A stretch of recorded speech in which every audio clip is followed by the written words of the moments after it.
looking out on the morning rain. I used to feel so uninspired. Ik denk dat de coronatijd sowieso van een hele hoop artiesten gewoon een moment wie van oh shit, wat gebeurt hier?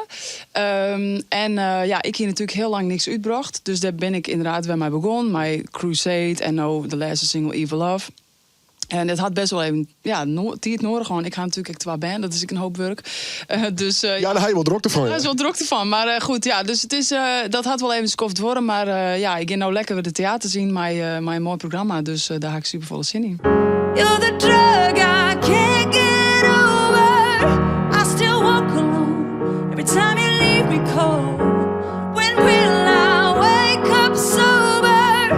Never need a shot of your evil love. Ooh, you and me, we got an evil love. Het gaat echt hoe ze maar waar bij mijn Legendary Ladies. Nou, dat hier er echt 24 wezen kent. Want ik hoor heel veel van muziek. Maar ik ga uiteindelijk kozen voor Aretha Franklin, Carole King en Pink. Oké, dus echt draaien. Hoofdstromingen, zeg maar. En dan denk ik, goh, die gaan misschien net heel vol met elkaar gemeen. Aretha Franklin natuurlijk, de queen of gospel, soul. Carole King, best wel introverte singer-songwriter. Pink, echt een rockchick, puur zang. Maar wat had die trein ook gemeen? Het zijn eigenlijk alle jaar vrouwen die heel erg eigengereid binnen in wat ze doen.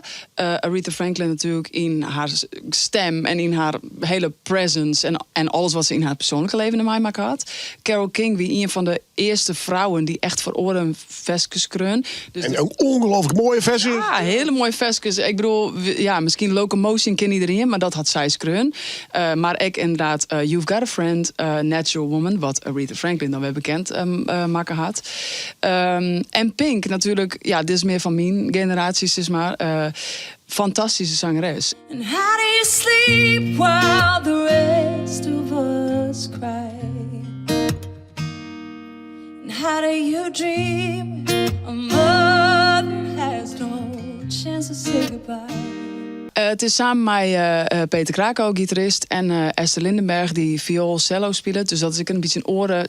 Ik pretendeer natuurlijk helemaal net dat ik Aretha Franklin naaiwaan wil. Dat slaat natuurlijk nergens op. Dat wil ik helemaal net. Wij doen gewoon onze versies. Dus het is een wat uitkleidere versie van bijvoorbeeld Think, maar net minder swingend. En dat jouwt ook een fijne sfeer. Het is net alleen maar vestjes. Het is ook het verhaal van Lietse Elske die in haar dagboek schroot en die eigenlijk stiekem als zangeres wilde worden, maar dat eigenlijk net waard, omdat ze te verlegen is.